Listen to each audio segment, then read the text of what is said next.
all right. How's everybody feeling this evening? Good. Welcome to the Threaded Facilitator training. You guys are entering into a journey. I love it. And it's not just a journey necessarily for the folks that you're going to be leading, but for yourself. Really getting into the facilitation process and to become a really good facilitator opens up all kinds of opportunities in your everyday conversation around race to be able to handle that and to be able to walk people into different ways of thinking, mediate conversation. It's really a great tool. I mean, I did it today as I was on the phone with my wife, mediating a conversation and a conflict with her and me. How many of you, this is your first time kind of engaging Threaded, I guess? Got a couple of folks in here. Welcome. So glad that you're here. This is just to give you a little bit about Threaded. We started about, I guess officially we started 3 years ago in July. But 2 years before that, a pastor friend of mine got together and we were talking about, he just wanted to talk to me about some of the things he saw at Ferguson. And it was a white individual. We sat at a table at Lockhart's Barbecue in downtown Plano and had a really interesting conversation, got an understanding of each other's perspective, and we said, we just need to do this a little bit more. So we started meeting together, we started grabbing other folks, we started meeting at Poor Richard's Cafe in Plano and inviting people and finding a little spot, and they knew us, and we come together and read this book that you're gonna be reading and going through if you choose to facilitate, Letters to the Birmingham Jail, and we just started going through each of those chapters and just learning and growing together, and we found this was an amazing experience for us. And as the policeman who got shot in Dallas, remember the shootings in 2016, when that happened, the group that had been meeting said, we've had such an amazing change and life change from this experience. We need to find a way to really open this up so other people can have this same experience. And so in 2016, we officially at least gave ourselves a name, put vision, core values, all that stuff, and have just been building together since then. Our vision comes off of a story I like to tell about going to Italy and going into the Vatican and seeing this room that's the tapestry room. And you probably know tapestry, big piece of cloth woven together with thread. And I remember being in there and the pictures were so beautiful and vibrant and detailed. And I remember looking at this tapestry and seeing all the little strands of thread. And the first question I had when I saw this was, who created this? And when I think about that and I think about the church, I desire that the church would elicit the same response when people see us. When they see all the colors and all the intricacy and the unity all woven together, that they will look and they will go, who is the God that threaded these people together? And so that's the vision we have, is desiring to see that, the body of Christ. And that's why our mission is to inspire relationships, reconciliation, and collaborative action amongst the diverse body of Christ. We believe the gospel is the central piece to reconciliation. We serve a God who reconciled with us. And as we look at other religious faiths and backgrounds, we don't see the same thing. And so we go, who else is going to talk about reconciliation than the people who have been reconciled to a reconciling God? And so that's what we do, and we work towards that. And so we've got values, and in fact, the curriculum, as you go through it, you'll see different values. You can see it on the paper in front of you. We are kingdom-oriented, and we really want this to be not just about a church, but about the church. Really want to be trying to find ways to bring the kingdom together, to bring the kingdom of God that we see in Revelations here on earth. We are very much a confessional conversations. We desire for people to just say, hey, this is me, this is the stuff. We all admit to this idea of racism in our own lives and want to root that out and say, let's confess that to each other. But at the same time, what makes those confessional conversations really helpful and impactful is that we are also grace extending. We want to say, hey, you just confessed something. We want to extend grace to you. You don't want to take that and rub it in your face and turn it on you, but we want to go, we understand that because we all need grace. We've experienced grace, so who else can show that grace more than the Christian? And so we are grace extending. We also want to be courageously and compassionately contending for each other. When we get close and in proximity with one another, we start to build relationships with one another. In those relationships, when injustice starts to creep in, when you have those relationships, when you have those refrigerator rights with people who are different than you, then their people become your people, right? You share their burdens, you share their joys. So when justice and injustice comes in, you want to step up and you want to courageously and compassionately contend in those areas, right? And then the last of our values is rejoice always. We recognize that as we turn on the TV, we look at the news, we get on Facebook, and man, every day my phone is shooting me stuff on the CNN ticker with bad news. I mean, it's just doing it. And so in the midst of that, what we have to recognize is that we come from a faith that always has hope because of Jesus Christ.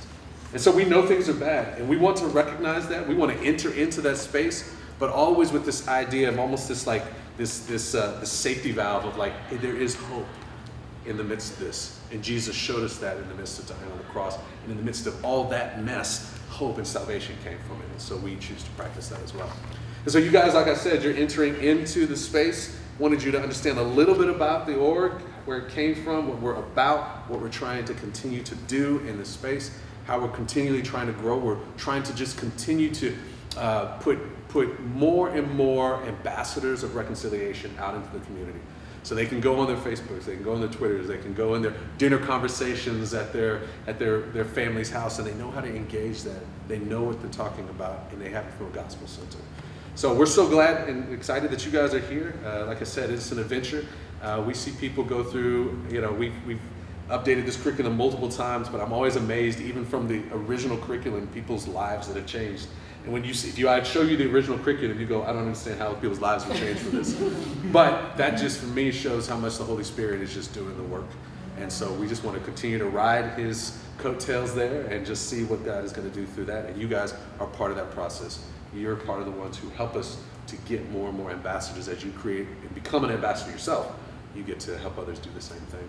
And so I've got some of our great team here, our facilitator coaches.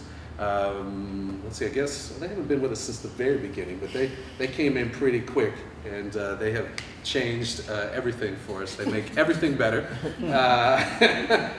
mostly better. Yeah. But I love these two ladies so much, and they're going to take you guys through what it looks like to be a facilitator for Threaded. So if you put your hands together for Mia, Embra, and Deborah. Good evening. Good evening. How are you all? Good. We're so appreciative of your time and coming into the space with us, and God putting this on your heart and making this a priority. So the biggest thing is people think of a lot of things, but taking action is the game changer. So we appreciate that. I'll tell you a little bit about myself. Deborah will tell you a little bit about herself, and then we'll get to go. So my name is Mia Embro, and I am part of the Threaded team, and I'm one of the coaches for facilitator training. I am a therapist in my profession and have been in this field for over 25 years, but about 3 years ago when the shootings happened in Dallas, I came out of my job and I felt like God was telling me to get out on the water and to really put my hand into this work, because I felt like I had access to a lot of different spaces. And so that has been my life the last 3 years, and it has been nothing short of a privilege. It's probably the messiest, dirtiest work that I've ever done, but it's the most fulfilling and the most convicting work that I've ever done as well. And so it's a privilege for me to be here and be in this space and to work with my friend Deborah and to walk with you tonight as we go through this facilitation training. Thank you, Mia. You're welcome. Yeah, you're awesome. Thank you. I'm Deborah Hill, and I've been with Threaded probably since before the shootings. I met Marcus, and I was waxing all about how horrible the situation was, particularly in the church, and the difficulty of trying to work with a lower income community, which tends to be a lot of minorities, but how to reconcile those relationships in a white affluent church to the people that come into our food pantry, clothing pantry, and relational ministry, which was what I'm the director of. So I'm director of Project Hope. I'm part of the Storehouse of Collin County. I'm also a therapist, so I've looked over the curriculum and the facilitator training, and so we're going to teach you a little bit about group therapy today and how to navigate and orchestrate and conduct the energies in a group. And I met Mia. We met when we actually did a white privilege talk at a church that was fun times. And, really odd. So We're kind of gangsters, so. yeah, we're a little gangsters. Yeah. So I tend to bring. I think for me, it's racial reconciliation has been a personal work. My mother is white, my dad is black, and I grew up in Oak Cliff. And part of it is very personal because I do want to see reconciliation in our country. I've seen it from a personal perspective, and so I'm very passionate about the work and excited to be here for you today. And so what we want you to be mindful of this evening as we walk through this is what we're doing in real time. Although we love doing this and this is what we would do innately, is this is the essence of what you will do within your groups too. So the whole energy, what it feels like, creating a safe space, which is the first thing that you're always going to think about, is you almost do an autopsy on the space that you're in, and what is it that we have to do to make everyone that is at the table feel safe, and what does that? And most times, more than not, you need the wisdom of the group to establish that, rather than you walking in and dictating what that's going to be. Because so oftentimes we think that what we know in our narrative is the reigning narrative, which is the essence of the whole challenge or whatever. So what you have to do is make space for the wisdom of the group and for people to have input so that you then can create that space. And I always call it pop-up safe spaces. Your job as facilitators is to create pop-up safe spaces. I'm curious to know how many of you feel like you've done a deep dive into your own cultural narrative? Okay. And I see maybe, okay. Well, this is really important before you go into facilitating a group. A prime example, David will tell you what not to do as a facilitator at times, so we're going to talk a little bit about that. But doing your own deep dive culture, it's important. You don't know where your triggers are if you haven't done it. And it actually is cathartic because you realize you've been programmed to a certain degree to believe something about yourself that may or may not be true. But also what it gives you is an opportunity to say, okay, this may be a trigger. I need to be able to compartmentalize this if I'm running a group so that I can actually help the larger, the macro picture of how to reconcile relationships so that I'm not feeling this way all the time. So it's a great opportunity for you to sit back and see kind of the energy going around the room, what comes up in you, and then you go home and work on it. And then from there, you can spread that love all around, you know, at Trader Joe's or when you're at the pool, you know, the community pool. So that's what our hope is for you, that you see it as an opportunity, but it's not an immediate opportunity to do that work. But you may want to do some of that work before you go in. Because if you don't, and this is just human behavior, you probably know this. So the way that we are inclined is, even when we think we are withholding whatever our stuff is, our emotional dowry or whatever is in our suitcase, we spray it all over everyone, whether we are cognizant of it or not. And so until you do, there's no way around that. Until you do acute self-examination, it's going to come out in little ways. And that is what interrupts this whole process of talking about something that is so difficult. And it's the delineation between being a teacher who's just disposing information versus being a facilitator who's cultivating the wisdom of the group. So for example, as a therapist, I've had couples in my therapy room, and they're saying they want to work on the marriage, but both of them are doing like this. No, we really want to be here. No, we love each other. So the body language is telling me it's a totally different story, right? So we have to remember, and I know my face gives my attitude away, so I try to work on that. Really? Yeah, I try to just like, what do you say? You're peaceful. Yeah. Okay. So it's just really important that you realize that sometimes we don't even realize how unconsciously we're actually double-minded, because we say we want to do this work, but we go in actually to have we go in with a confirmation bias. What we really believe, we really want confirmed, and that would be frustrating for the participants in the group. If you just come in and you're looking to confirm or prove your own perspective, I've been on the other end of that, and I've probably been on both ends of that at some point during this process. So keep that in mind. So do we want to set, you know, what I think might be a great way to start this is, do you want to scribe? I can do Will you scribe? Absolutely. So let's talk a little bit. Vanna Black. So will you put, Vanna Black, did you all catch that? So will you put the word respect for me? Yes, do it in a vertical kind of down. Okay. And then we're going to let's talk about creating a safe space. So let's say that we started with the letter R. Can you give me words that start with an R for you that would be indicative of a safe space? What would it need to be? Readiness. Ooh, so Okay, so you know I'm a therapist, so you're gonna have to talk it out, Yeah. all right? So readiness, what is readiness to Well, I you? think it takes a certain amount of vulnerability and self-examination in order to enter a space like this and be a healthy participant. It's good, readiness, I love that. And the reason that I always say, like, what does that mean to you? Because the erroneous assumption is that whatever I think readiness is what I'm playing off of you. So it's going to be important as a facilitator that you say, what does that mean to you when you say that word? So that makes it easy not to take offense so quickly and to kind of sit in it, because it's a pursuit of learning. And you have to remember that as a facilitator. It's not to prove who is right or to who is wrong, but to pursue learning and understanding. And that takes, like Deborah said, we're double-minded in that. We say that's what we want, but unless we've done the work, it always comes out in some kind of covert way. So readiness. Anything else with an R? If you thought, Sorry, I'll have another one. okay. Relationships, just like starting out with, I don't know, a heart to connect with other people rather than a heart to, like you said, confirmation bias. Absolutely. Or just kind of continue your own You're path. seeking to connect and be, Yeah. you want to be. Anything else with an R?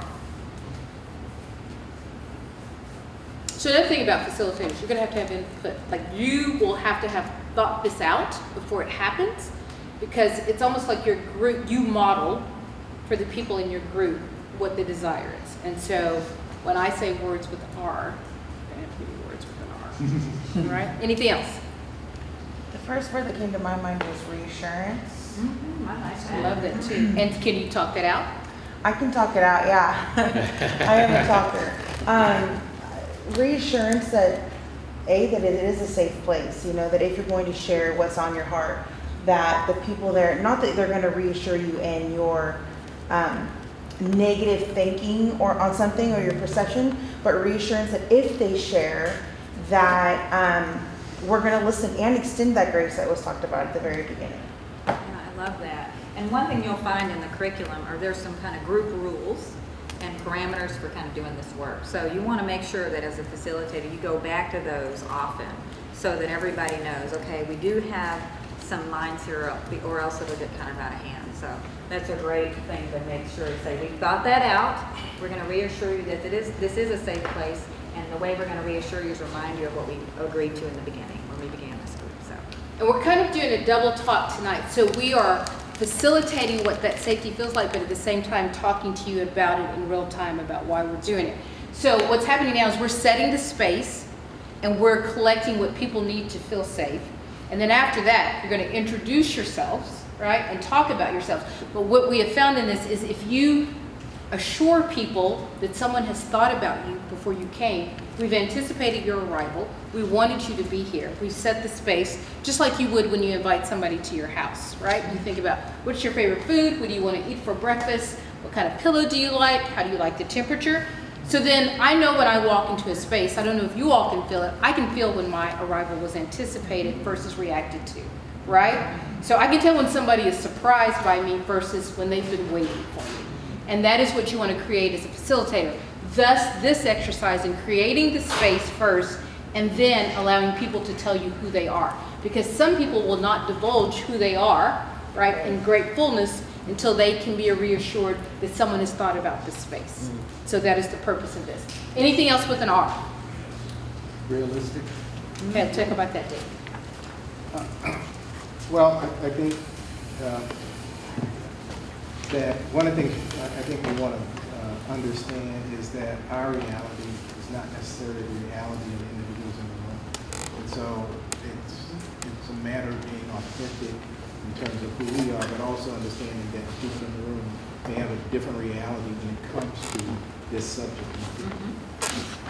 And suspending judgment and providing space for that to happen without someone feeling the judgment kind of being put upon them. Anything else with an R? Okay, let's move to E. Creating a safe space. Anything that begins with an E you can think of. Empathy. Oh, that's our magic word. You should have had a gift. That's the bonus word of the day. Yes, the bonus word. Yeah. What does empathy mean to you?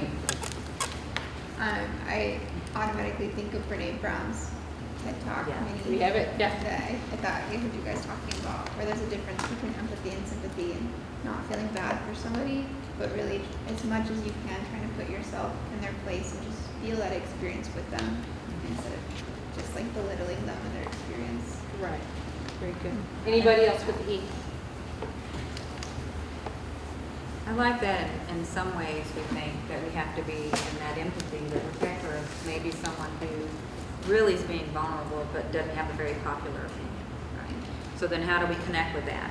Well, we all have experienced being that one person in the room before, right? So you have to dig into yourself and say, okay, as much as I may not agree with what they've said, I actually can connect with the emotion of what they're going through and make sure that they're not in the space where they begin to not feel safe, because those are the people that we actually need in the groups. We have to protect those people in the groups because they tee up these conversations that are so important to getting through the muck of it. And so protecting them in a group, having them feel loved and welcomed in the space before maybe, or maybe encouraging the between sessions, and then telling them after a hard session, like, no, this is what we need. It's going to be an important part of this. So it's the wisdom, the whole group has responsibility in adhering to that safety, but as a facilitator, you need to make sure that that boundary is kept. And so you are the person that kind of before and at the end that is just like, no, like she said, we need that. Bring it more. We will hold it. We will hold it until you bring it. Anything else with the need? Expectations. Talk more about that. So if I'm in a group and somebody says to me, we're all here to learn versus, well, I know what I'm talking about, it makes it kind of unsafe to know it all. But if it's an environment, a safe environment, the expectations are not only going to be communicated, that's okay not to know everything, but also this is, some form of this is how the group's going to go, and some weeks might be hard, some weeks might be easy, you might find your emotions all over the place, something like that. Yeah, setting expectations and managing them. That's great. Anybody else with the need? Emotions? Ooh. Do you think? You want to talk that out a little bit? Sure. I guess as a facilitator, we would be the calming effect if emotions get high.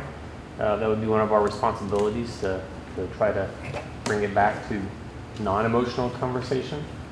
So I can imagine in certain groups, not necessarily threaded groups, but when you have diverse groups, something could be said that can hurt someone's feelings and emotions start to take over the conversation.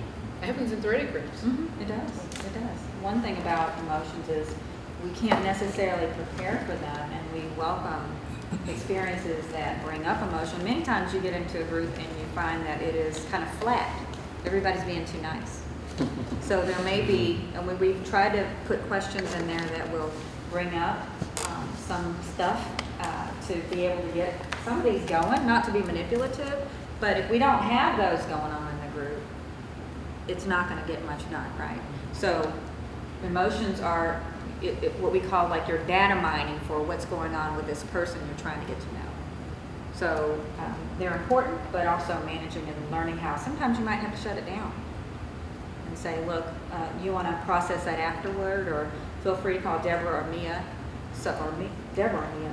You're Deborah. You're Mia, I'm Deborah. Yes. So call Mia or Deborah, because we're here too to support the process. So if someone's just having a really hard time, you got LPCs on call, right? So just give us a call. But yeah, emotions are a big part of this process for sure.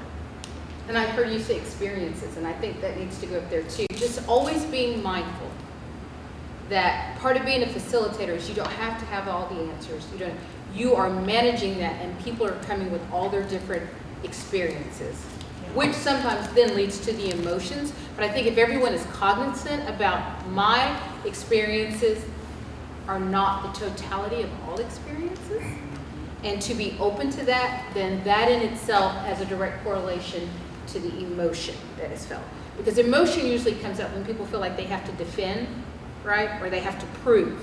And when you facilitate, there's none of that. You're just bringing your experience to the table.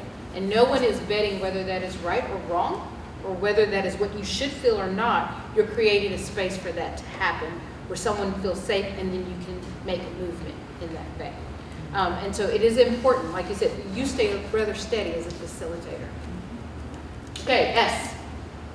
Safety, or maybe P, psychological safety. I don't know where you want to put it. I think both. Safety's a great word. I think, yeah. So you want to talk it out? Sure. Maybe in the context of psychological safety is you just want people to feel safe to speak up. Be able to say what their feelings are without a fear of others devouring them or, starting to attack. So have to set a boundary, right? And that might be a movable boundary sometimes, right? You guys aren't expected to be the counselors in the room necessarily. If you are, great. It's going to be really cool work. But if you aren't, then you have to know what you can handle, right? And you're going to have to manage that. And part of that is, let's move on, because it looks like we're probably not going to solve this issue today. Maybe you guys can go have coffee and talk it out. That'd be a great homework for you. But let's come back together and see how you resolve that we have to be able to manage that. If this gets out of hand, we may, if somebody comes in the room and doesn't feel safe. We had a situation in our group where someone said they didn't feel safe. And it was, I couldn't understand what was lost in the safety until it was a white woman. And it was a good friend of mine, so we processed through, and she finally got me to understand, which really I gained a lot of empathy and compassion and realized, wow, I have never been in that situation talking about race. What was her feedback? Her feedback was she didn't feel safe because, and this was on the first version of the curriculum, because we say that we're about courageously contending. And so when we say we're going to courageously contend ideas that you have, right? If we find out we don't agree, then she felt like the curriculum was written more from the black perspective. And it invited white people in, but it didn't necessarily keep them safe in that process. So it was an interesting conversation, but it was a really good conversation. And this is one of my best friends. It's a vital feedback. Yeah, we were able to have some good look through the curriculum, talk about it, and we've made some changes, not to not have those triggers in there, but to just make sure that it's equally, everybody's kind of doing the work. Mm-hmm. Everybody's coming to the table doing the work in a way that feels like nobody's being set up for this. So I think that's important. So when you talk about safety, so your role as a facilitator is to hold those lines of safety, right? And to every session, you are reminding people that this is a safe place. And this is what it means. And even if you have to do this exercise in the beginning and then remind people and review and remind yourself as a visual reminder that this is what we should be exhibiting, all of this, when it is a safe space. But also, sometimes people mix taking risk with feeling unsafe, and safety is not to be mixed up with being uncomfortable. Right? Because the process doesn't work if you're not uncomfortable. You should wiggle a little bit in your seats if you're doing the work. And so I just think it's important that the two do not get mixed up. And when people start feeling uncomfortable, they always try to pull the veil, but that's not what that means. Yeah. And so you just have to be clear on that. Okay. Any other S words? I'd say slow. Okay, you want to talk about that? Yeah, which, especially in relation to word respect, I think disrespect happens when we act fast, think fast, respond immediately.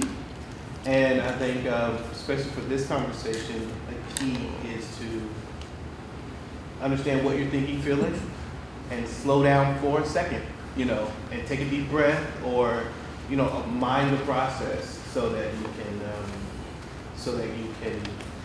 have a thought out response in relation to what we're trying to accomplish in the group. Good. Yeah. You have to create that pause.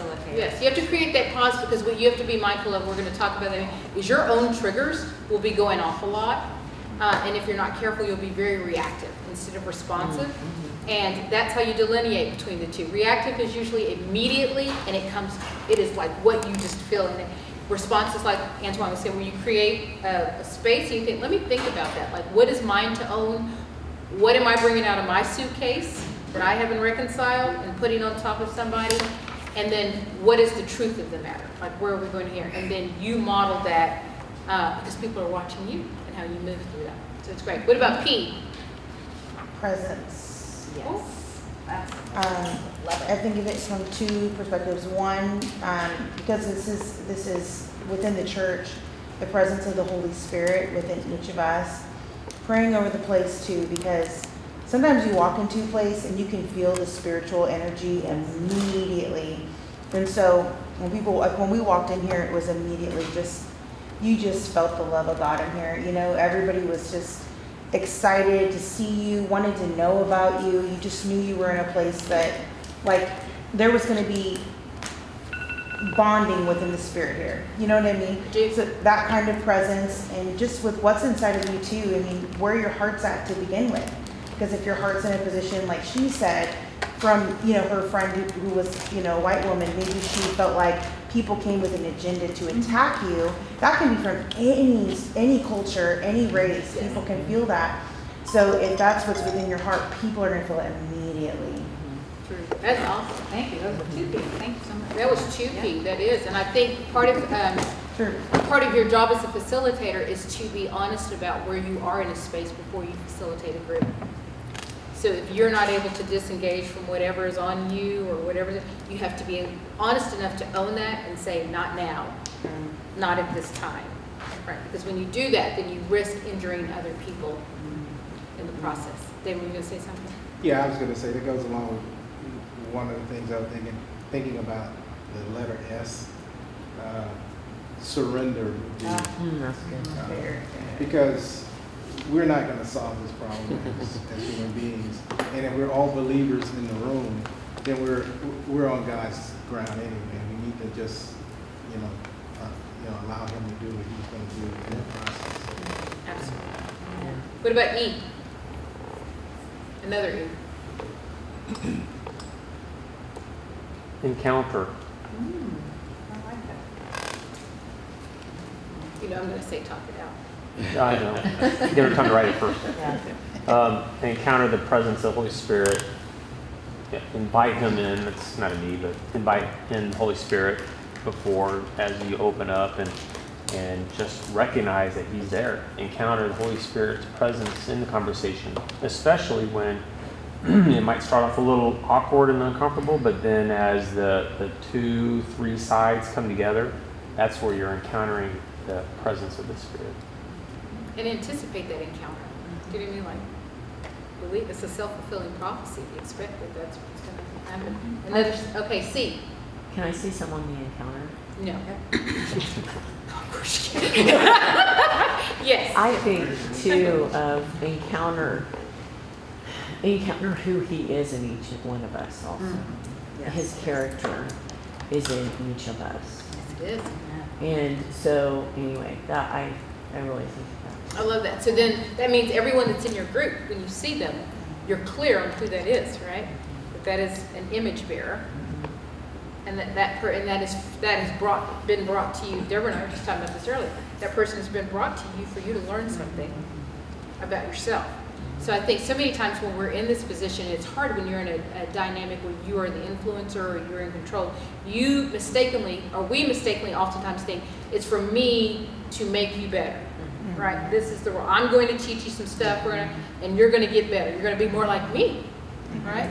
And we forget that it's a reciprocal relationship, and that God is much more brilliant than that, right? And the encounter, right? Because that's about Him. Like once you encounter Him, you're never the same.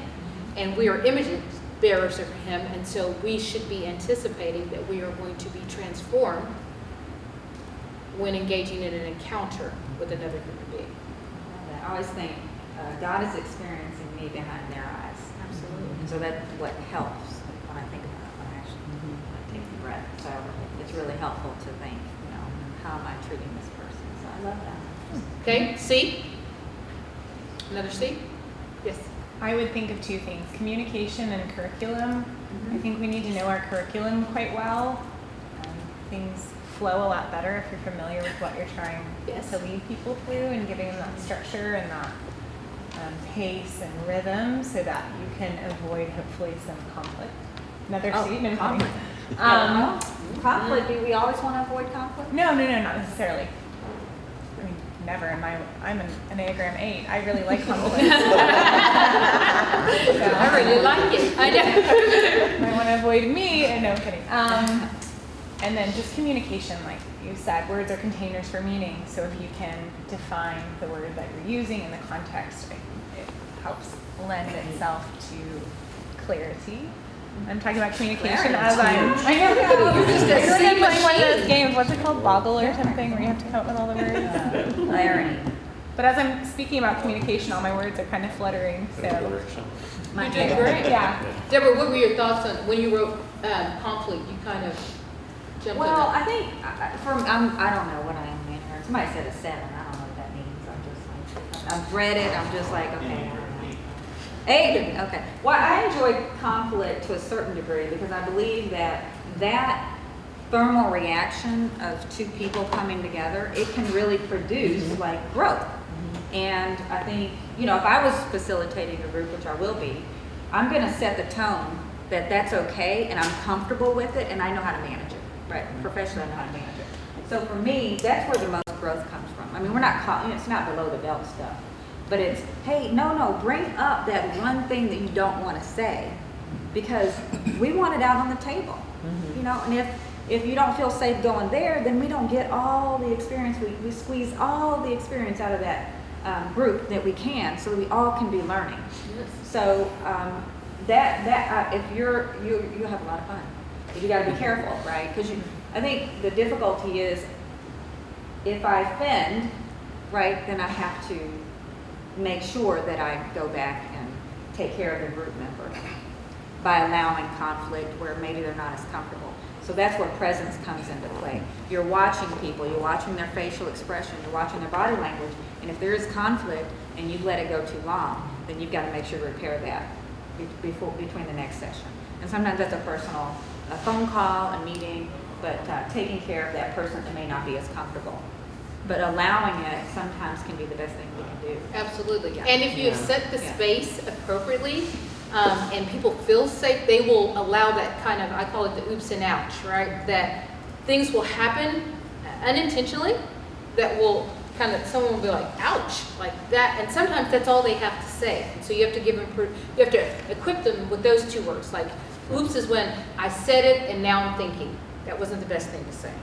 And then ouch is when you said it and it kind of made the hairs on the back of my neck stand up, right? And we can talk about that because we're all moving in the same direction. And it's all for good and it's all for God's glory. And so there's no winners or losers here. It's just advancement for His kingdom. And I think if you can set that tone as facilitators, you will have transformative conversations. It's that fire. It's that fire. You gotta have a little fire. A little bit of fire. Because you see the fire every day. So people obviously have fire, right? Yeah. I heard an expression recently from my wife talking about how we communicate in rough draft, not final draft. Correct. And so kind of setting that up of, I'm going to say something that I'm probably going to edit later, but let's throw it out for conversation in rough draft form. Let's make it final. And you have to make space for that, right? Because so many people hold people accountable for their rough draft, right? Yep. And they're like, I'm doing tally marks every time you do a rough draft. Well, it's inevitable. You're going to strike them out, Yeah. right? Because we're fallible and we do things without creating the pause. But if you already say that in advance, I love you, and I'm going to do my best, right, to do that, and you feel that love, you're like, I'm a rough edit. I really am. I'm a rough draft from the beginning to the end. Okay, T, our last word. Before you leave, Sue, Yes, sir.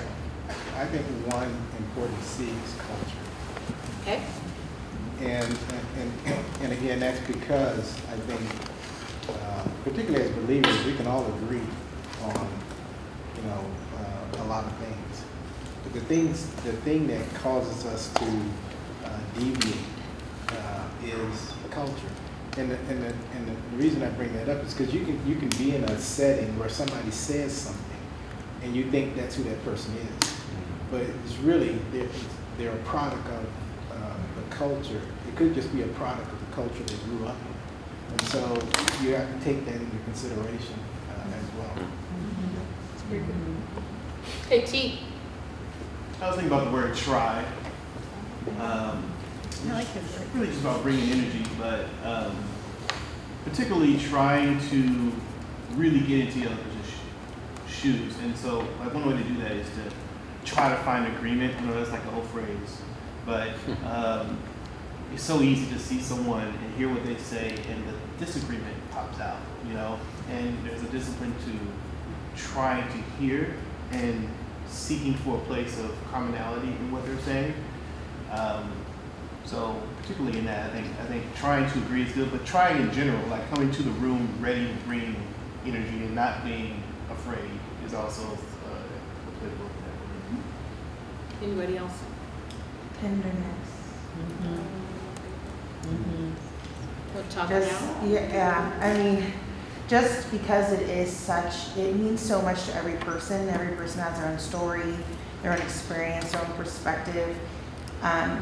That it's going to be emotional for people, just like everything up here. So, just embracing everybody, whether it's the right perspective or it's the wrong perspective, with tenderness, so that they can come back again, maybe to. Because one thing I've learned, not necessarily in this, but is that when people get vulnerable, sometimes they like to come back again and circle around to it, and you're like, I never thought I'd see you again. But they want to come back again because you embrace them where they're at, and they're actually willing to hear somebody else now. Because they thought about it. They've made themselves vulnerable, and then they thought about it, and they want to come back again. So that I've just learned in my walk with Christ that tenderness is what draws people, That's great. Thank you. Okay, so this is just a small example. You could even do this on a piece of paper, like your first meeting, to establish it so that there's an awareness that everyone is bought into, is that this is what our space, this is what we strive to do with our space. So every time you show up, this is what our goal is. And if you're not feeling these things, you need to identify it. Like you need to ring the bell and say, hey, it doesn't feel safe in here anymore. And then the group needs to say, how do we bring that back to the top and to do that? And what I have found is once you establish that and someone knows that you're thinking of them, you've anticipated their arrival, you set the scene, you will do some marvelous work and make strides in this. Okay. Or the group thing. Yeah.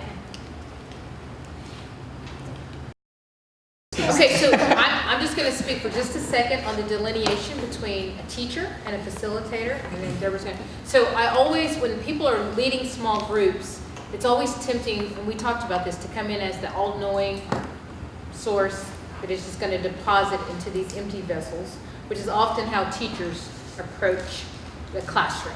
You don't know anything, and I'm about to teach you what you need to know. And that is not what a facilitator does. So facilitators mine the wisdom of the group. So you're like gold miners. You're going in and you're digging for gold, and you're making it safe and equipping people so that they have the tools to bring forth those nuggets, and then you're helping them bring those to the surface, and then for everyone to feel safe dialoguing about that, and almost letting the evolution of that and the right or wrong of it kind of present itself. Does that make sense? So you let people, because people are bringing, and we do activities sometimes when I do this work with schools and with administrators in schools, about there's so much that is below the waterline of an iceberg that we don't know, that you're really risking if you're basing it all on what you see above, which is 7 to 13%, right? And so, and oftentimes the things that you see are not the things that people would use to define who they are anyway.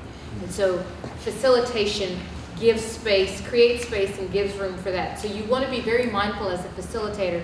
You do not have to have all the answers, nor do you need to come in to correct, which is that your goal is to establish a safe space, keep those boundaries, to kind of stay within the guidelines of the curriculum and follow that, and then just watch God at work and to give room to that. And that means sometimes it's going to be terribly uncomfortable, right? And most of the times when we want to squash it is when we're uncomfortable. We've talked about we want to fix it and say that's not right or we don't like that. But as Deborah said before, that is when you will see most of the work, and you will have aha moments yourself as a facilitator too. So even though we've been doing this work for a while, and I feel like I do this day and night or whatever, I still every day pray that when God places me in these spaces, that He is continually transforming me and showing me something else about myself that I have to learn. And that's the beauty of it, because I'm a lifelong learner. I love to learn. And so that is very appealing to me and very satisfying to me. So this is what you want to be mindful. You're not the teacher, you're the facilitator. Okay? Turn it over to you. Oh, okay. So we are going to talk about you having your own triggers. So we know that if you haven't done any of this work, you're going to experience some feelings in your chest. You have to really monitor yourself physically, right? Sometimes I think we're confused. We think those reactions are true, and they're truly us, and they're part of our identity, and we want to, go ahead and speak to those. And sometimes we really believe in a space that it just needs to be said. That's where that old identity ends, and you enter into kind of a new creation in this conversation if you allow yourself to kind of sit in that uncomfortability. And so, that's kind of a new, we've been using the word in counseling for a while, but it's a new word kind of that's in the American vernacular, we can say. Yes. So if you think about that, your personality is built like a house, and you have these constructs, right? And when somebody pokes at one of your walls and it feels like they have something strong enough to knock it down, you might be ready to go to war. So just recognize what that feels like and how you manage that. And part of managing that is breathing. It is conducive to life, but it's also conducive to getting past that feeling, getting comfortable with that feeling, understanding it will pass. It will pass.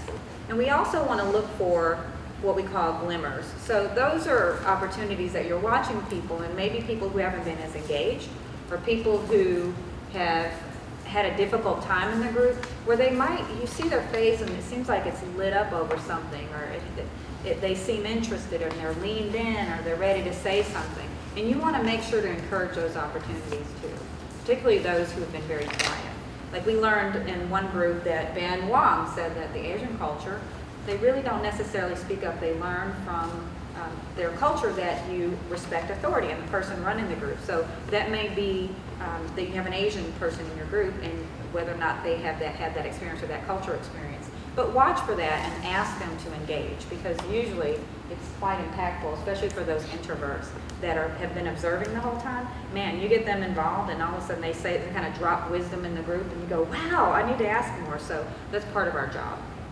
So you want to talk about, we can talk about some of the techniques. I was thinking just a little bit, we're talking about triggers. So just to give you a base on like what things like that, like dress, like how people dress, accents, your views on what respect looks like if someone is in your group. So all those things, all these unspoken rules that we have in our head about what a person should be like if they are right, those are usually your triggers, right? So that's why people like get all wrapped around the axle about saggy pants, right? Because there's some kind of narrative that you've got going behind that, right? People who wear saggy pants are, so you got to finish that sentence in your mind, and then you'll say, where did I get that from? Who told me that? And why is that true? Is that true? Is it valid? You have to vet all of that before you invite other people into a space in which you are responsible for. So that's what we talk about with the triggers as well. So now we're going to talk about some facilitation techniques that are always helpful when you are facilitating a group. I'll do a couple, and then Deborah will do a couple. We'll just go back first. So the first one we're talking about is bridging, and that's making connections and tying one learning point to another. So someone in your group says something pretty profound, and everyone is like, yes, like that was great, right? And then someone else says it, and you can say, like, I can see how that would connect to that, and you give room. So that's what bridging is, and when you're connecting a thought and that you're helping everything come together.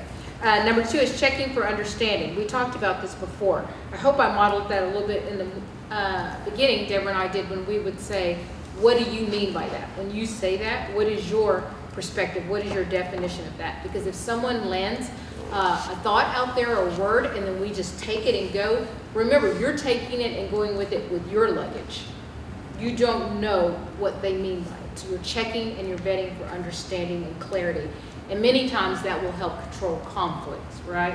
Because sometimes what people say is your trigger word. It's like a domino effect. And then you think, that's not even what this, like, have you ever got in an argument with someone and you think, now I don't even know what we were arguing about because we've been chasing squirrels all over the thing, right? So most of the time that's just your trigger. I don't look at husband and wives look at each other. I love that. That means you're, that means that you've just been chasing your triggers everywhere most of the time. So be mindful of checking for understanding and making sure that directions and questions are clear. And that sounds like, does anyone have any questions? Does this make sense to everyone? Does this feel comfortable for everyone? What are your thoughts on this? That you're asking clarifying questions, vetting for understanding. Okay. So, all right, so clarifying, interpreting, clarifying misunderstandings and defining terms. So sometimes there are, especially in this day and age, there'll be a catchword or something on social media and somebody will just start speaking and maybe throw out a couple of those because they're up to date on that. Say, hey, can you explain that to us? What does that mean? Make sure that you're getting clarity on what people are saying, or else we might miss a really great opportunity to have a discussion over something. Also, just clarifying what you're hearing. So, or you might see, so as counselors, we have 3 things that are kind of basic counseling skills, is that you reflect meaning. First, you reflect content. So, what I'm hearing you say is this, and you might repeat exactly what they said. And then you're going to reflect meaning. So, am I understanding that you mean this, right? So we're trying to get this kind of encode, decoded process going. And then you reflect feeling. It seems to me that this is bothering you. Can you talk more about that? So you're just really trying to encourage people to open up, because that's the only way we're going to get the work done, particularly in the individual parts, right? Absolutely. Yeah. Encouraging. Prompting, non-judgmental responses, open-ended questions, respectful probing. So this really is about respect. So we're so inclined, how many of you are fixers in the room? Are there people, like you see a problem, you're like, let me fix it. All of them. So you have to be very mindful of this, right? Because when people throw things out, then you just want to fix it. Like you're like, this is it.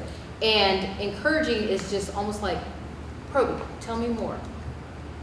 Wow, that's great. What else do you think about it? What are your thoughts are? Where you are not fixing it, you're just creating room for them to continue. And you have to be real mindful of that when you're a fixer, because I'm a fixer, because I'm always like, I got that. I can handle that for you. Like I can bring that to an end real quick for you.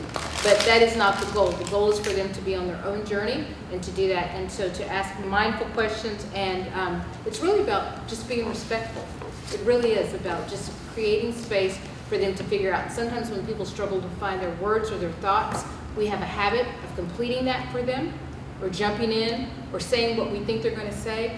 And as therapists, of course, we're very comfortable with pause and silence.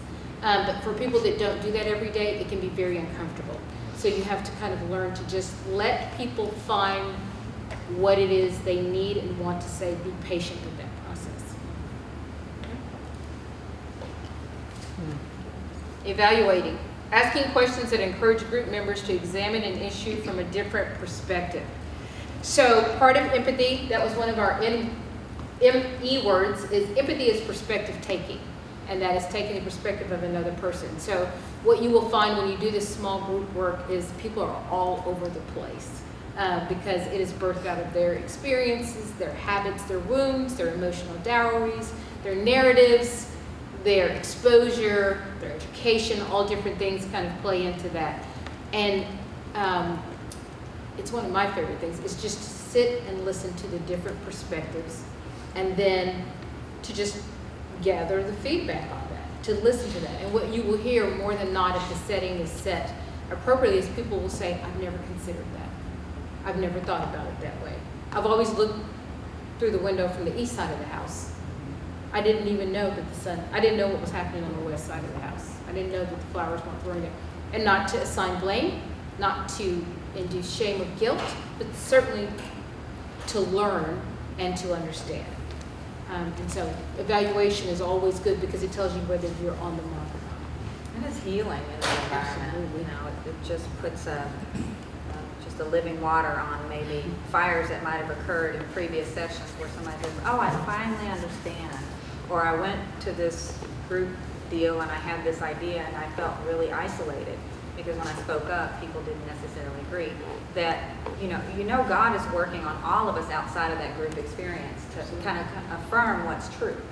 So over time, when you come back together, there's this kind of dynamic that happens where it's its own entity, it's its own thing.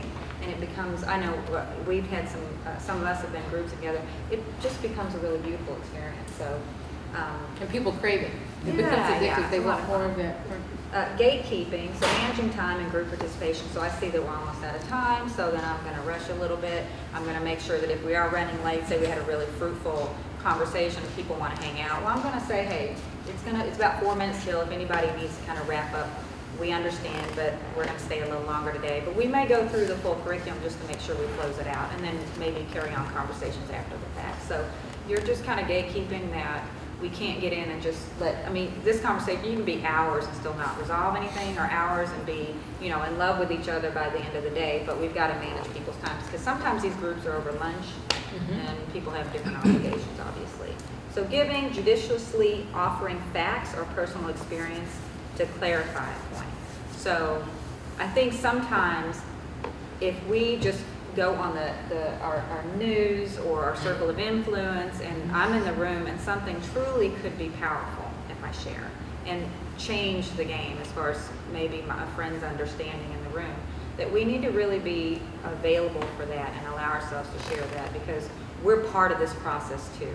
We're not standing outside of it and being like a conductor, and we're going to make the music. We're part of that. Okay, so we may be the timekeeper too in that space. Absolutely. Or the triangle, the guy that hits the triangle. triangle, Yeah, the gong. more triangle. Modeling, demonstrating a measured level of personal sharing encourages participation. So same thing. You might have to start if people aren't comfortable together. Maybe you start even in the beginning saying, the reason I'm here is because when I was young, I had somebody throw a bottle and call me the N-word, and I'm 11 years old, walking down the street, really happened. And it was awful. And so then you start the whole tone with, oh, we're going to go there in this group, right? Like, it may not be the one reason, but maybe that sparked my whole conversation on race. There's some really good questions in the curriculum that start that. So it might be, hey, what was your first experience with race? Well, some of those can be really deep. There's a lot of deep wounds that you open up. So be willing to do that part for your, sometimes, not all the time. Sometimes you're going to toss off a question. You're not going to answer that question because it's more important to the group that you just kind of stand back and manage that. But you've got to do that some of the time to be part of it. Absolutely. You want to do that? Sure. The next is naming feelings, interpreting and acknowledging emotional energy in the group. We, as a tendency as a people, are horrible at appropriately naming our feelings. The most comfortable emotion for most of us is what? What would you say? To talk about, to say. Who said it?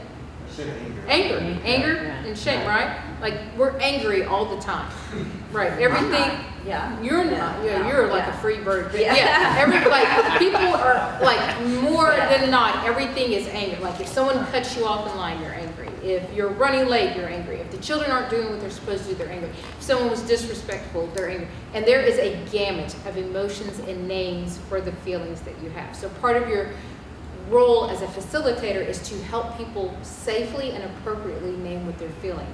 If that is disappointment, or if that is frustration, or if that is embarrassment, and it's okay to feel all those things, and it's okay to be in touch with those feelings, because then it helps you appropriately manage whatever it is that you're talking about. So part of your role is to help people in that quest to name their feelings appropriately. And sometimes they don't know what it is Absolutely. they feel. So to come back to it maybe the next session or call them afterward. And I think that a lot of times when I tell clients, sometimes we've been so emotionally muted over time, people just kind of don't want to hear it, don't want to deal with it. Well, this will be different space. We want that experience. So part of what I tell them is when you feel those uncomfortable, they're not negative emotions, but when you feel those uncomfortable emotions, remind them you're fully alive, like you are fully living your life when you are expressing, not hurting anyone or not necessarily speaking from that place, but actually physically feeling and emotionally feeling those feelings, and then processing and putting words to them so that you can express yourself, that this is a good thing.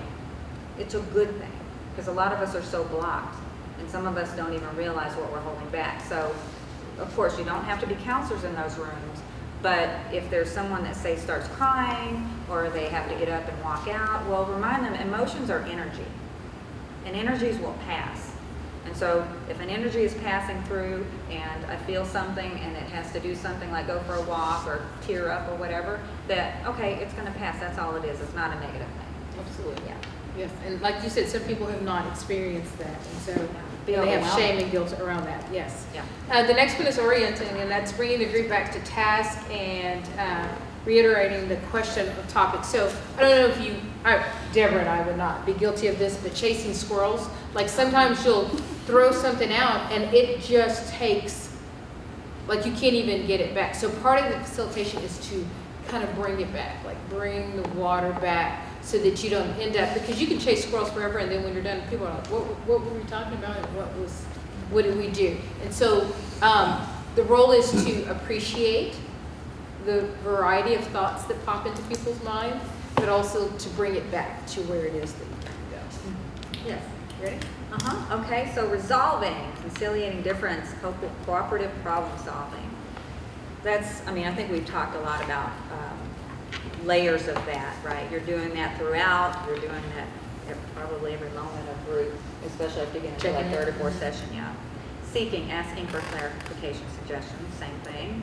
And summarizing, that's a really good tool of counselors. Like, so if this was group therapy, we'd probably wrap it up by summarizing some of the things. Like, we started doing this, then we did this, and then we talked about this, and we had some hard times, and then we came back together, and now we love each other. So have a great day, right? So what we want to do is always summarize, but that's a good tool too for time, right? So for time, when you see that there's 10 minutes left, you might start thinking, okay, how would I summarize today, right? So maybe during the group you're taking notes, and then you're able to really, I mean, if it's a small group, you can say, and he's going to do this for homework or whatever. So make sure that you're just paying attention to that. The summary is really important. People feel heard when you summarize. So not every time you're going to be able to, but it really kind of makes it in counseling. Because you're collecting all Yeah, we have a term in counseling called gestalt. And so gestalt basically boils down to, it means the whole. So every group is a whole in itself, and you want to leave that whole as much as you can resolved. So like in our lives, if we have unresolved things, right, you kind of carry them into other relationships, if we can. We don't want to carry, like, somebody just said the N-word in group and we said it was a safe place and now you want to go stalk them or something. You want to resolve that before the end of that group. So, you know, you stay over. So you want to resolve it and kind of put that little circle up on a shelf. And then the whole group experience, right, the 10 sessions, you want to resolve that as a whole big circle and put that up on a shelf. But then hopefully relationships evolve and what you did in here becomes just this, or you've organically shifted, you've changed. And that's the way you move through the world. You can't necessarily remember maybe some of the hurts or some of the huge insights that you had, but you just live that way now. So that's what we're hoping to happen. Absolutely. And you should be co-facilitating in these groups, so it's not just you. And that is invaluable, that you have another person that you get to debrief with and run things back and say, how did that work for you? What did you think about that moment? What could we do differently? Like, what were the highlights? And it also helps when you're dealing with your triggers, because we by no means think that you're going to identify all your triggers, resolve them, and move on before you start facilitating a group. But it is wise that you're aware of them, and when you see that there's one piping up in a group or whatever, that you can kind of tag team and tap out and say, Deborah, I'm going to need you to take this, right? Like, it's kind of like a step up, step back, so that you do not produce any harm on another individual by knowing that. And that's the beauty of having a co-facilitator. Yeah, we know when that happens. I do know. Yeah. We know when that happens with Deborah. Right, yeah. Right. Yes, hold my earrings. Yeah, okay, right. It's very apparent. So this, right here, it says that in addition, find a trusted person with whom to process your perspectives, keeping in mind the importance of maintaining confidentiality. So I mean, we all are ignorant to a certain degree, right, Sean? I mean, we all have ignorance, right? I cannot get behind Larry's eyes and experience him in that way. So the only way that I'm going to experience them, hear some things sometimes that I'm just not going to agree with. We have to keep confidentiality, try to, but have somebody maybe in threaded, or like so Mia and I are available to process your own experiences. That's really important. Self-care is important, and just make sure that when you come out of that, every time you come out of group experience, that you leave it there as far as any kind of judgment of the people that you're with, because that can carry over if we're not really careful. And so it's that breath, and it's that we're all seeking peace, we're all seeking reconciliation at the end of the day. We're just in these, you know, flesh suits, what do we call them, like skin bags, and we came here, right, but we're spiritual beings having a human experience. We're eternal beings having a human experience. Remember that about everybody. And part of the reason why we're different is so that we will have communication and see that the power is grace and truth. That's the power of the whole universe, right? Amen. That's why we're here. So that's what we're here to learn. So when we see it work in group, it confirms the truth. Do you all have any questions? Marcus, you want to come down? You all have any questions or anything that you want to ask us now? We will be available to you during this process, but are there any thoughts or anything has brought up anything in you and you think, can I get clarification on this? Can we talk about it a little bit more? Andy's upset. What's up, Andy? I was saying that's just like a fire hose. Like a fire. It is like a fire hose. Like we usually do lock-ins, but we didn't want to keep you tonight. Deborah and I can go for hours. Yes, yes, yes. Soft. You used the expression a couple of times, cultivate the wisdom of the group.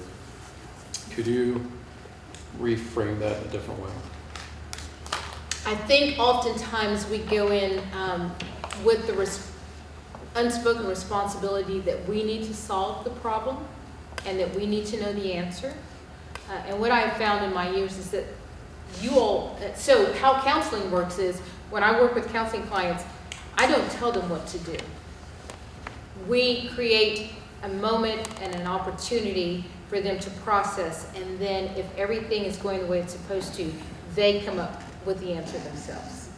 Because they really know the answer themselves. We just have to clear some things so that their line of visual is clear, and then they know that. Because it is their life and it is their world. So when I say the wisdom of the group, rather than feeling compelled to answer, to fix, to extinguish suffering immediately yourself as the facilitator, you can cultivate that from the other existing members in the group. Like, does anyone have any feedback for this person? Does anyone have any thoughts? What are your thoughts? How can we help? Does anyone have any other thoughts on this? And what you will find is that they will involve themselves in self-care. In fact, they will exhibit these very things that we've been talking about because they will begin to, yes. I like that. Yes. I love the term, I read this philosophy book a couple of years ago, and I love the term, you're kind of this Socratic midwife. You're going to ask questions and birth perspective, right? But that perspective comes from whoever, you don't know who's in your group. That's going to be unique to the culture of, how that individual was born into, the culture they were raised in, the culture, how they're informed by their skin color in this country or whatever. So you're asking questions because you're trying to birth an understanding of each individual, but also that helps on a macro level, because if I understand one person differently than me, then I go out and I think I just have I understand there's more layers to everybody. So it could be, one person that tells me like a fun fact and I'm like, oh, England, cool. Like, I wonder, you see somebody who looks like you and I'm like, well, I wonder if she spent time abroad. So just remember that we're doing it for our own work too. Why are you laughing, Larry? You're always laughing at me. And it creates that pause, it creates that space to consider something different. Do you know what I mean? So when a black man is walking down the street, so then you start thinking, he could be from Ghana, right? Yeah, he could be from somewhere. It's not that simple. It's not just all in one, which we have a tendency to do, which is the whole social race construct, right? Yeah. That is created because, Toni Morrison said, the only way I can be tall is for you to be on your knees, right? Then you're not really tall. But that is what race was created for. You have to somehow dehumanize someone and put them in a box in order for you to justify your treatment and your visual on them. Because if you see everyone as equal and we're moving, then you have to reconsider some of the narratives that we live our life by and that we move by. It's just so much easier to sum somebody up because, you know, think about it. That's what I'm saying. We've all been hurt by a system that would teach us to not have empathy for one another, right, regardless of what side of that. So you're going against that water, yeah, you're going against that current, and that doesn't feel innately. It's not what you're accustomed to doing, right? And I just want to jump come on, co-sign come because on. It's a spirit of it's a spirit of curiosity, right? And it's discovery, not dictation. Yes. And so what you're doing is the teacher wants to come in and say, I have it. I'm going to give you guys will discover. What we're saying is, I have something to learn from you. In fact, all of us have something to learn. I'm very curious about you and your thing in this.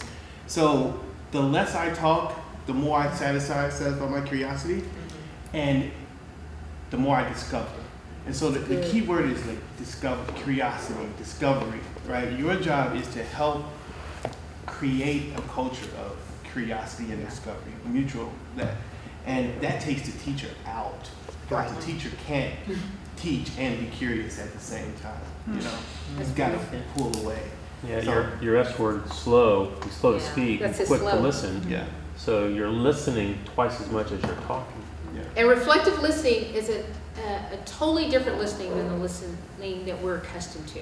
Because it calls for you to have attending skills, you're nonverbal. And so, you can't be yawning and all, like you gotta be in it to win it or whatever. And then your ability to reflect back, like Deborah said, the content and the meaning, and then the essence of what has been said. You have to that's reflective listening skills. And so reflective listening, you're not talking. You are engaged, but that person feels more heard and seen and valued than they ever have felt. So we have to be good gatekeepers and give you a win, Marcus, now, because we're Yeah. Come on.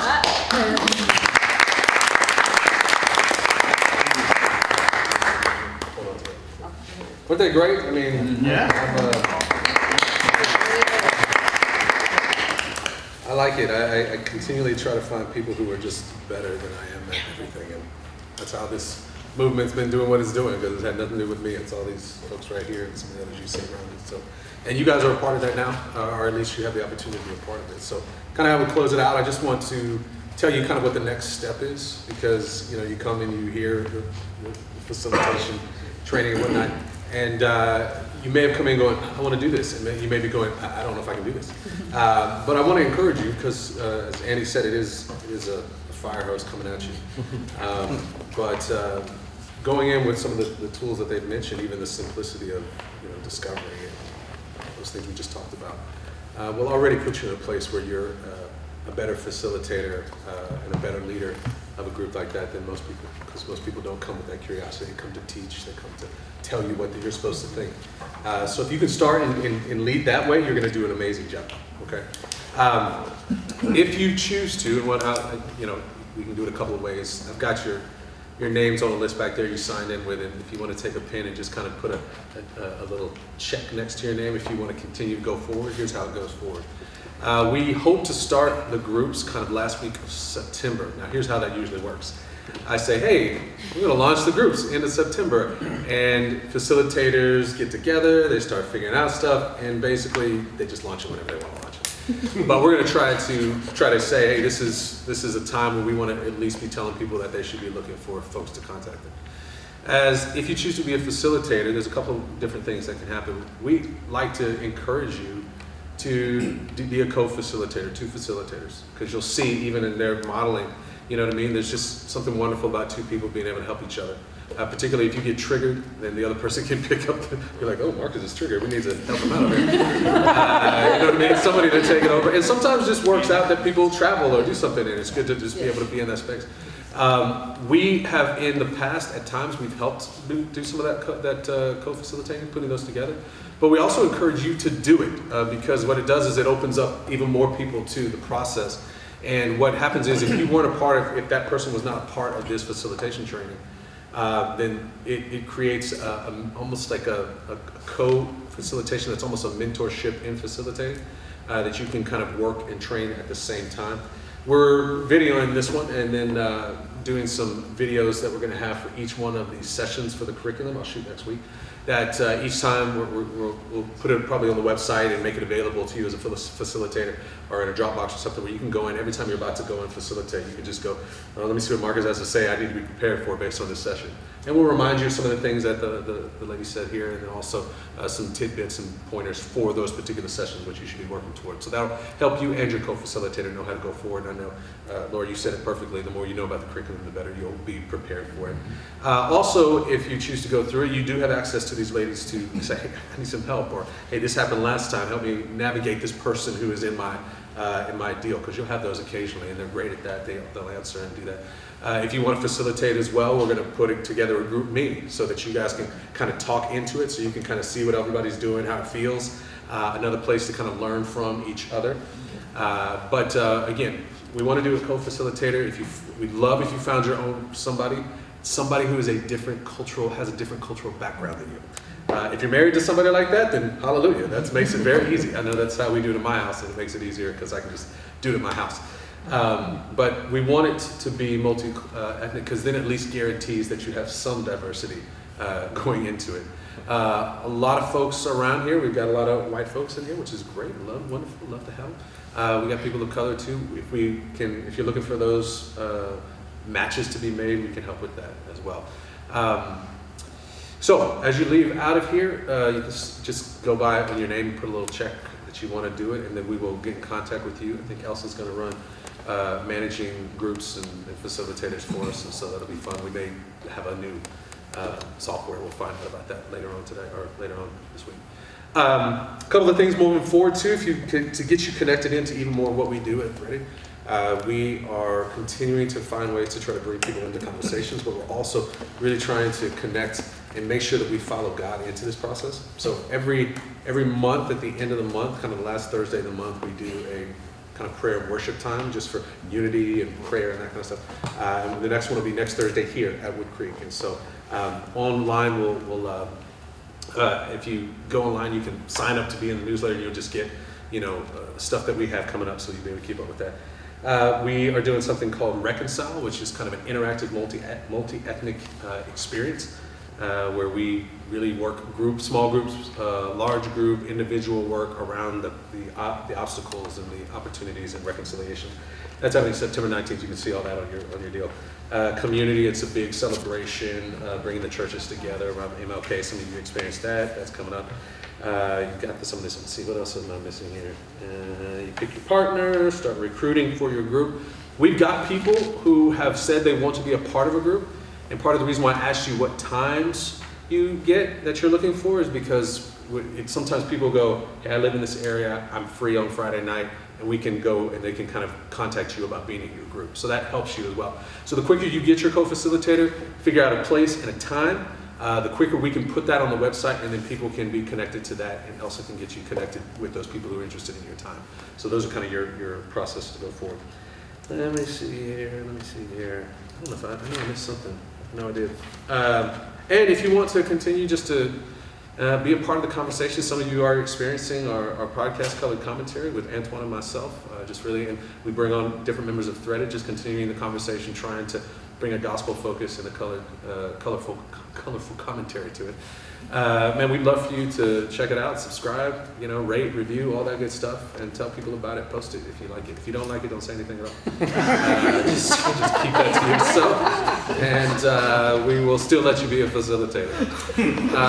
Man, what did I miss, fellas? I made anything? Nothing. Hey, Marcus, what's an ideal group size? Great question. You want about 8 to 10. That's kind of a good thing. If you get over that, it just becomes a little bit harder to manage as far as people feeling comfortable communicating. But 8 to 10 is good. Because people come and go too. Yeah, they can't always make it, so keep it. Yeah, and again, if you can be multi-ethnic as possible, if you can find a great diversity, it's helpful. This is going to sound strange to you, but I'm going to say it anyway because it's just a critique in some ways that we've found. And again, it's going to sound strange coming from me. It's going to even sound biased, so I'm just prefacing this. But one of the things we find in this conversation is that it takes place between these two poles, black and white, and then it's everything kind of in between. And so people say, why is it always about black and white? Because these are the two poles. And so everything else kind of rolls in between. So here's what we found is, if you've got white in the middle stuff, there's some good conversation. But if you bring in the end game here, sort of the black, you'll get an even further in and a deeper perspective of the conversation. And you'll recognize it once you get in. So that's all my encouragement to you, to look for someone who is African American, particularly, and again, it sounds biased, African American, because there's some aspects that are even very specific to being African American, even opposed to African. No offense, fellas. Offense taken. Well, Fight outside. Any questions about your next steps on that? I think too, Marcus, yeah. if you are leading like a community and you know that there's a specific issue in your community, Yeah. to invite someone of that particular Yeah, that's good. culture so that the conversation can be had amongst people that maybe are part of that church community. Yeah, So yeah. I just think like with particularly the Mexicans right now, Mexican Americans, it's really important to engage them in the conversation because it's hard if you don't have exposure to someone, flesh and blood, that'll tell you stories and walk through that process with you. So, you know, you want to specifically seek that out. Yeah. So just encourage you. It sounds weird to say, but that's kind of the fun part of the group is when you get the diversity. There's so much going on right now. Yeah. There's always something to talk about from a lot of different levels and layers, and you learn so much Yeah. when you're able to do that and you're able to hear from perspectives you have. And you know that you guys are quiet, right? So just as we do that, look at your partner, find a date when you want to start finding your group, and let us know who those members are, and then when you want to do that, and we can maybe even start sending you folks that want to do it. And yeah, I think that's it. Any questions? It's a lot. It is a lot. I do want to say, as far as group size, you know, you talk about the high end, 8 to 10. Yeah. Sometimes the low end is where the discouragement comes. So, in my opinion, or in my personal, so I don't know if it's the right thing, I'm just saying my personal idea. Even if you have a group that's 3 to 5, diverse. Yeah, sure.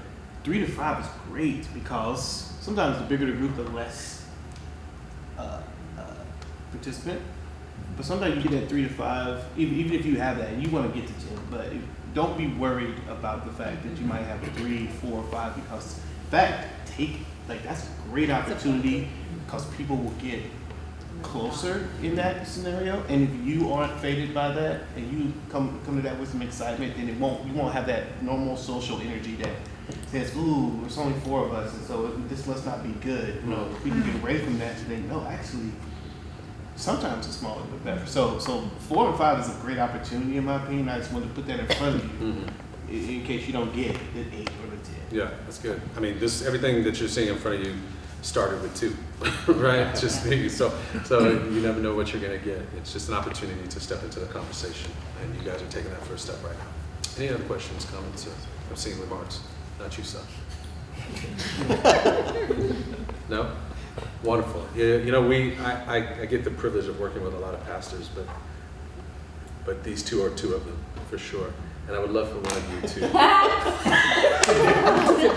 You're just 2 of them. That's all you are. So Larry, you can get you want to flip roasted a and coin? threaded, right? That's the part of the benefit of threaded. Eventually, you're going to get roasted. You're going to get roasted. Yeah. all the time. That's right. That's right. You know what? I'm pray. You ended this today. Did you pray today?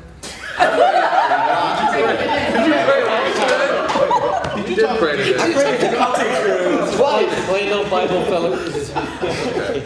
Yes. All right. Well, pray for us again, Larry. I'll be glad to. Father, we're grateful for your incredible love for us that is beyond our comprehension, beyond measure. Lord, we see that demonstrated as it is difficult for us to think outside of ourselves and to love others, especially where difference and misunderstanding and hurt and pain are involved. And so, Father, we're grateful for your reconciling work in our hearts and our lives for eternity to reconcile us with you through your Son, Jesus. We thank you for his sacrifice and for his example, for his love for you, his love for us, that enables us to even come in your presence. Lord, we pray that you would continue your transforming, reconciling work through us as your people, as sons and daughters of your kingdom, because of your process of adoption and reconciliation. Lord, take care of all the plans, the details, the scheduling, the arrangements. Give us faith and courage that is beyond our own ability to love well, to facilitate in a way that draws others into the conversation so that we all grow in your great work. Lord, we pray that you would, by the power of your Spirit, enable us to not only make disciples, but to mature as disciples so that Jesus Christ is known and the example of his life is demonstrated through us. Thank you for Threaded, for each person here and their background, their experience, their desire to serve and to live for you. And we ask that you be glorified in all these things through us. In Christ's name we pray. Amen. Amen. Thank you guys for coming. That was a really bad clap. Slow clap, Larry.